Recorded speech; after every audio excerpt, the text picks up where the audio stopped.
Tonight on KPBS Evening Edition, Robert Mueller's work is done. The special counsel looking into Russia's role in the 2016 election completes his report. Now the political and legal fight over what's made public begins. And the 2020 campaign is playing out in San Diego tonight. Supporters of Bernie Sanders gather for a rally at Waterfront Park. And they've got to listen to you and they've got to respond to you. So there's a lot of transparency in a CCA, which you don't get with SDG&E. Community Choice Energy in North County, how 4 local cities are looking into an alternative to SDG&E. Older people want to continue to live successfully in their communities.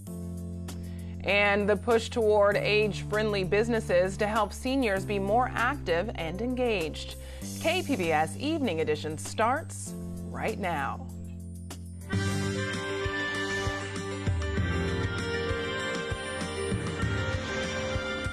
Good evening. Thanks for joining us. It's Friday, March 22nd. I'm Ebony Monet. After nearly 2 years, special counsel Robert Mueller has completed the investigation into President Donald Trump's connection to Russia during the 2016 election. Mueller delivered his report to Attorney General William Barr this afternoon. The Attorney General will then deliver a summary of the report to Congress. It's unclear how much of the report will be made public, if at all.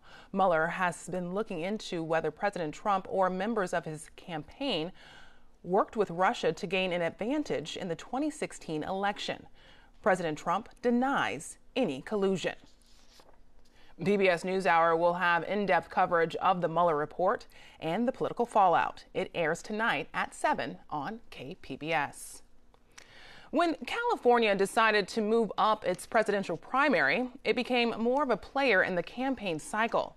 We're seeing that tonight here in San Diego as a major Democratic candidate makes a stop. Vermont Senator Bernie Sanders is holding a rally downtown at Waterfront Park. It starts at 5:30. KPBS reporter Matt Hoffman is there as supporters arrive for tonight's event. Matt? First and foremost, I want to introduce the band. Yeah, Ebony, Sanders is the first presidential candidate to hit San Diego. You can hear behind us the excitement is starting to build here. This is going to be an important stop for him because the primary in California has been moved up to March of 2020. As you can see behind me, there was a line that wrapped all the way around the block here. They're still letting people in, and we'll show you the money shot over here of where this is all going to go down just a little bit later. Now, Sanders is one of a number of Democratic hopefuls and wants to make sure he gets an early impression with hundreds of delegates here at stake in California. Now, earlier, Sanders was in Los Angeles earlier this week advocating for labor unions. He says he wants to make it easier for workers to join unions.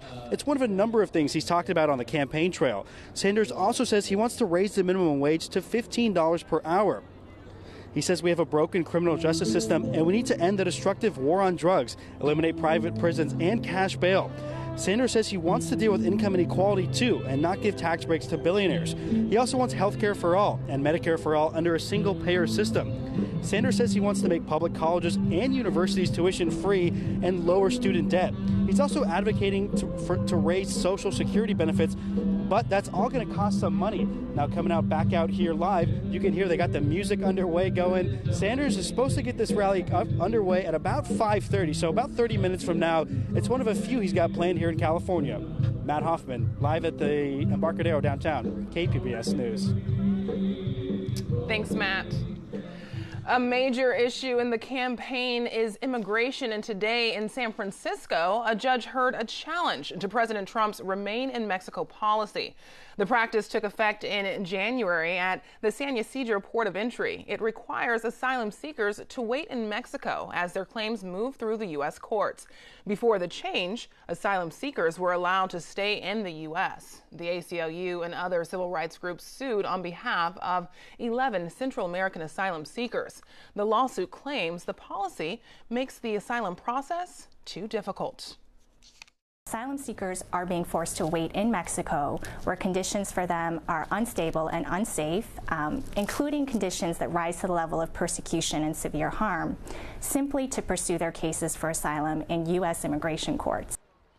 The Trump administration says the Remain in Mexico policy is needed to discourage weaker claims and to clear a backlog of immigration cases. Unforeseen expenses like a cost associated with the border mission are having an impact on the Marine Corps.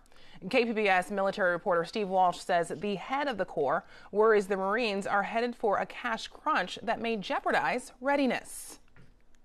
Since October, the military has been tapped to pay to send troops to the U.S.-Mexico border. The Pentagon is also on the hook for another $3.6 billion to help build the border wall. The Marine Corps is also cleaning up after Hurricane Florence devastated parts of Camp Lejeune in North Carolina. In a confidential memo to the Secretary of the Navy, obtained by the L.A. Times, the Commandant of the Marine Corps, General Robert Neller, says the cash crunch is jeopardizing readiness. He has canceled a number of training exercises, including one at 29 Palms. In the memo, Neller stopped short of criticizing the president's border policies. Roughly 4,000 troops remain along the border, down from 5,800 in October. Part of the mission, to lay 140 miles of concertina wire, is set to wrap up at the end of the month. Steve Walsh, KPBS News. Governor Gavin Newsom has declared a state of emergency ahead of the next wildfire season. The governor says it's needed to allow firefighters to clear dead trees and do other work in fire-prone areas. The declaration allows the state to waive some environmental rules to get the work done faster. The Sierra Club criticized the move today, saying the projects could destabilize soil and create a risk for landslides. San Diego recently adopted community choice energy as an alternative to SDG&E. Now, 4 cities in North County are looking into the idea. KPBS reporter Matt Hoffman was there as residents presented results of a feasibility study. People were excited and somewhat cautious listening to how their electricity could soon be purchased locally. This is not a small enterprise fund. This one here probably generates $100 or $200 million a year. That's a big business. Under a community choice energy program, ratepayers would have the option to choose how much renewable energy is purchased, potentially more than SDG&E uses now. The feasibility study was done by EES Consulting for the cities of Encinitas, Carlsbad, Del Mar, and Oceanside. It says if the 4 North County cities created a community choice energy program, ratepayers could save at least 2% on electricity, which adds up to $9 million a year. EES Consulting President Gary Saliba says the cities could create a Joint Powers Authority, or JPA, which would give residents transparency. If you got a complaint, they have the JPA board meets probably once a month, and you come in there just like a city council meeting like this. You say, they have a public session when everybody gets up and says their piece. You come in there and say, I don't like the way you're doing this. I want something different. Here's what I want you to do. And they've got to listen to you, and they've got to respond to you. So there's a lot of transparency in a CCA, which you don't get with SDG&E. People at the meeting had lots of questions, ranging from will this save money to what's the risk involved and will the program actually work. Ultimately, each of the city's councils will need to vote to create a community choice energy program. The earliest it could start would be 2021. Matt Hoffman, KPBS News. In San Diego, supporters of community choice say it will help the city reach its goal of 100% renewable energy by 2035. Smartphones in schools have the attention of lawmakers in Sacramento. A bill that would require school districts to create more restrictive policies will be heard next month. Exceptions would be allowed for emergencies and for educational purposes. San Diego Unified Schools already have similar policy in place. San Diego Assemblymember Todd Gloria wants teachers to be better equipped to help LGBT students. Gloria has authored a bill that would require teachers be trained on how to have sensitive conversations and to identify signs of bullying. The training would apply to 7th through 12th grade teachers. The end result, hopefully, is a climate and an atmosphere on campus that's good for every student, but is particularly good for these young people who are struggling with the coming out process, where we want them to have a lifetime of success, not poor educational outcomes that result into a lifetime of challenges. Lawmakers tried to pass a similar bill under Governor Jerry Brown, but it was vetoed. Governor Brown said school districts should have more flexibility in determining which resources they use in their schools. Businesses are seeing a trend towards inclusion when it comes to older shoppers. As Tina Martin of WGBH News reports, it's part of a global effort to build a network of age-friendly cities. This one looks pretty hard. Frank Caro has lived in Brookline for decades and enjoys getting out. But like many people, as he's gotten older, he's had to adapt. In his case, to hearing loss. Some people are looking for an environment that isn't too noisy. Caro likes shopping at Eureka Puzzles, a store that caters to older customers. How long will this hold the attention of my 7-year-old grandchild? It's not too loud, it's bright and spacious, and a plus for people who no longer have razor-sharp vision, the store has jumbo print puzzles.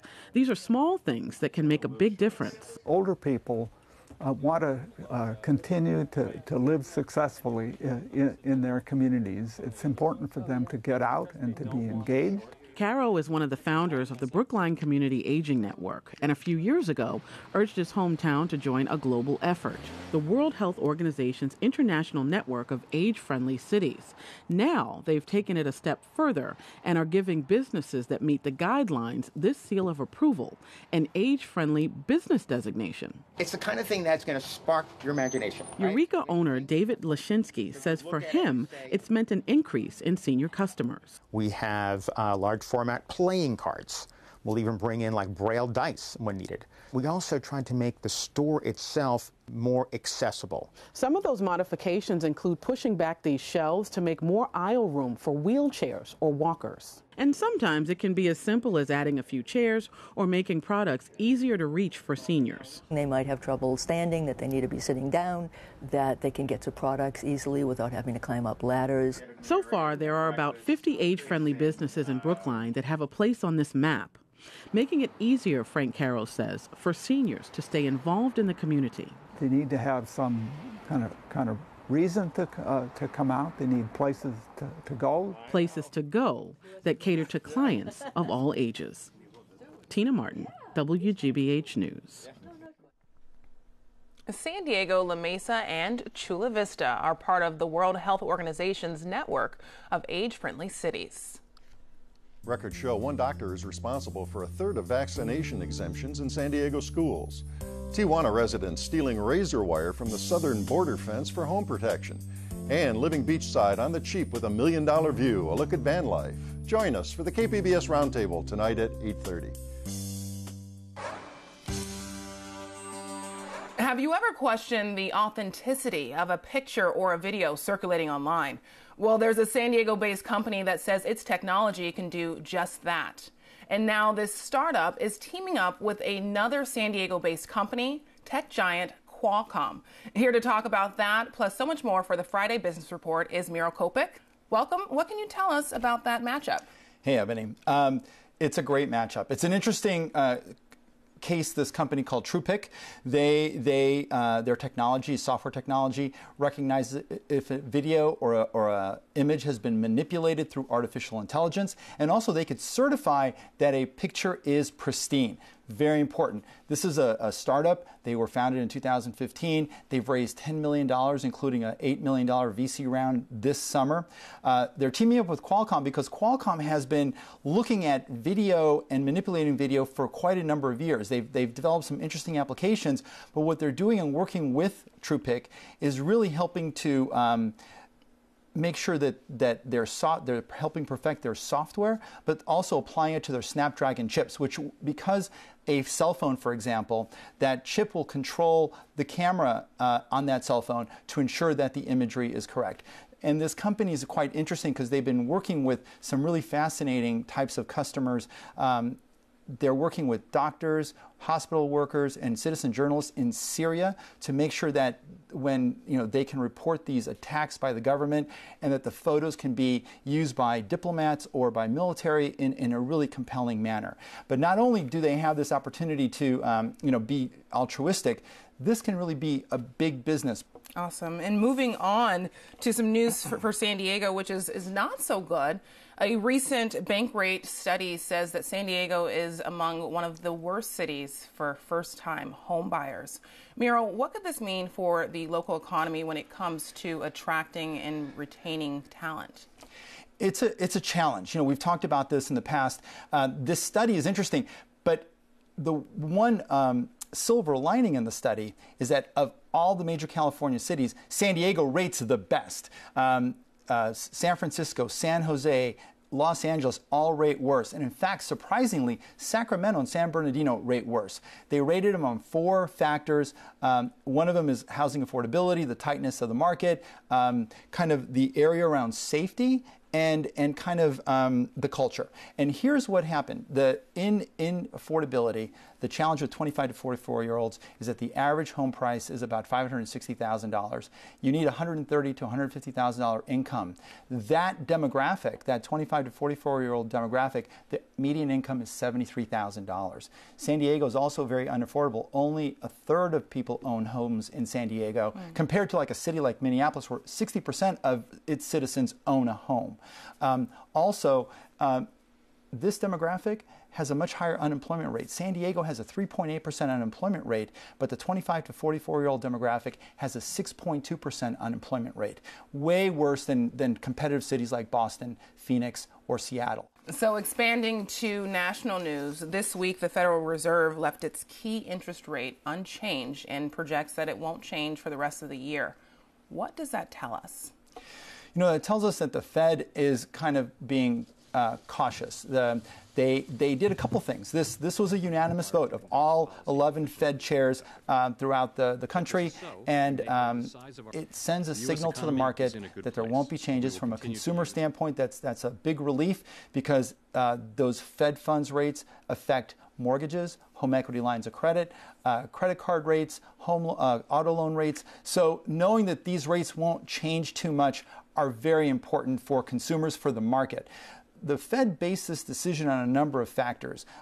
Even though we had a robust growth rate last year of 2.9% as an economy, the tax reform bill has been kind of a dud. They had great results in the second and third quarter, where growth started approaching 4% or exceeded 4%.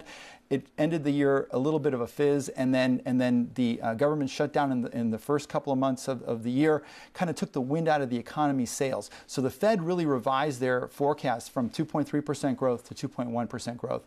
Plus, like we talked about last week, the global economy has actually, the growth has slowed even faster than the U.S. And part of it's driven by our trade wars with China, with the EU, and then all the announcements in the recent days with Brexit really create a lot of uncertainty. So economists generally have become very, very pessimistic. In the last couple of days, some of the most important business leaders like Jamie Dimon of JP Chase really issued a warning about prospective growth. So the Fed is making sure that it's doing all it can to keep things reasonable. Miro Kopik, thanks for joining us. Thanks, Ebony. I'm Judy Woodruff. Tonight on the NewsHour, Special Counsel Robert Mueller delivers his long-awaited final report to the Department of Justice. Coming up at 7 after Evening Edition on KPBS. It's going to be a sunny weekend here in San Diego. Regina Miller has details in tonight's forecast. Well, taking a look here across Southern California, seasonable temperatures, pretty nice weather. All the action is farther to the north, Sacramento on up towards San Francisco, dealing with the rain today with that system. But you can take a look down towards L.A., San Diego, not much of anything going on here. Our satellite and radar just about clear. So for tonight, 55 degrees. We've got a partly cloudy sky. As we take a look at some other overnight lows, Borrego Springs drops to 53. Mount Laguna is in the 30s. You're at 38 degrees for tonight, and Oceanside is at 47 with just a few patchy clouds around. Now, taking a look at our Saturday, we're going to see that system continuing to move in, maybe a shower to the north of LA, but we're still going to be dry here, and our temperature for Oceanside gets to 63 degrees. Into Ramona, 62. Borrego Springs tops out at 78 degrees with some sunshine. So on the coast, on Saturday, we've at 63 degrees, partly sunny. Mostly sunny on Sunday, 65. We'll start to warm it up a little bit. Monday, we get to 68 degrees and a mostly sunny day. We'll stay in the 60s for Tuesday and Wednesday. Inland areas will start to warm things up. By Sunday, we get to 70 degrees, mostly sunny and really nice for Monday at 74. And we'll keep it in the 70s until some cooler air comes in on Wednesday, 69 degrees. In the desert areas, we'll see things warming up to 80 degrees on Sunday with sunshine, 83 on Monday, 84 by Tuesday before we get a cool down during the middle of the week. And in the mountain areas, cool with sunshine on Sunday, a mostly sunny day on Monday, 57, and we'll top out at 58 on Tuesday. I'm Regina Miller, KPBS News. Jordan Peele's Us serves up a very different kind of horror than his debut feature, Get Out. But KPBS cinema junkie Beth Accomando says it's scary good in its own way.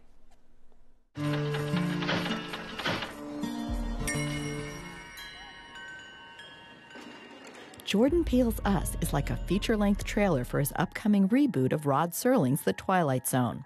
That's not a complaint, because it whets our appetite for what Peele's capable of and sets up accurate expectations for what Us delivers.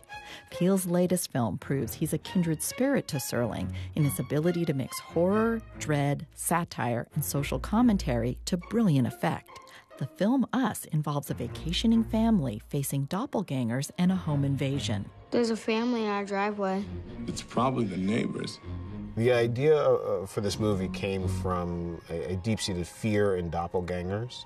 I think what really made it come together for me, brought this idea together for me, was this idea that we are our own worst enemy, which is something I feel like we know intrinsically, but it is a truth that we tend to bury.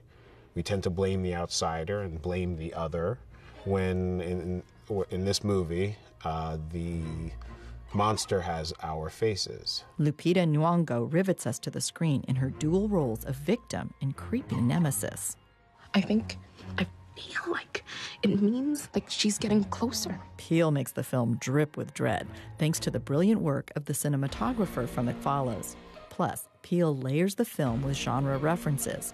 What's fun is it plays with predictable horror tropes in such a way that I could spell out all the plot twists, and that wouldn't even begin to scratch the surface of what the film's about. That's what makes it so delectable. As soon as you come out, you want to see it again. Beth Accomando, KPBS News. This weekend, San Diego's art scene features world-class dance and a conversation with one of Princess Diana's fashion designers. Here with more is KPBS arts editor Nina Guerin. Alvin Ailey American Dance Theater is a company founded by choreographer Alvin Ailey so that he could include more African Americans in the world of dance. Alvin Ailey American Dance Theater will be in San Diego to perform classic pieces like Revelations, a favorite that celebrates Black heritage, and also a world premiere about spiritual awakening titled The Call. The musical Cabaret was first staged on Broadway in 1966, but more than 50 years later, it's a show with themes that are still relevant today. In Cabaret, the Kit Kat Club was a refuge for artists and outcasts just as the Nazis were coming to power in Germany. And starting this weekend, the Coronado Playhouse transforms into 1930s Berlin, where the MC and Sally Bowles will perform songs like Willkommen and Maybe This Time. This version will also explore the psychology of people who are too afraid to act or speak up against power. Finally, designer Zandra Rhodes will discuss her relationship to Princess Diana at a talkback event at the La Jolla Playhouse. The world premiere musical Diana explores the Princess of Wales' bold fashion choices, from her iconic wedding gown to a sexy black dress. Rhodes, who designed clothes for the princess, will discuss why Diana's fashion choices were so important. You don't need a ticket to the show to attend the talk. Just show up to the theater by 4 and you'll be able to attend the discussion for free. For KPBS Arts, I'm Nina Guerin. Here's a recap of tonight's top stories. Governor Gavin Newsom has declared a state of emergency ahead of the next wildfire season. The move allows the state to bypass some environmental laws to clear dead trees and other work in fire-prone areas. The long-awaited findings of the Russia investigation are now in the hands of the Attorney General. Special Counsel Robert Mueller completed his work this afternoon. He has spent nearly 2 years looking into whether the Trump campaign had any illegal dealings with the Russian government during the 2016 election. And a presidential campaign rally for Senator Bernie Sanders is about to begin in San Diego. Matt Hoffman is live at Waterfront Park with an update. Matt? Yeah, Ebony, it is about to begin, and his first stop here in San Diego, actually the first presidential stop of the 2020 election, is proving to be a busy one. You can see here behind me, that line is still wrapped all the way around the block there. People are still trying to get in, and we'll show you the stage is growing over there. There's a lot of people now out here, right down here downtown in front of Waterfront Park. You can see lots of people who are out here getting ready to get this going. They have signs shaking down there. This is one of 3 rallies that Sanders is going to have here. He's going to have one in L.A. and then one in San Francisco. And this one's getting ready to kick off just here in a few minutes. Sanders has not taken the stage yet. Live here downtown at Waterfront Park, Matt Hoffman, KPBS News. You can find tonight's stories on our website, kpbs.org/evening edition. Thanks for joining us. Have a great weekend.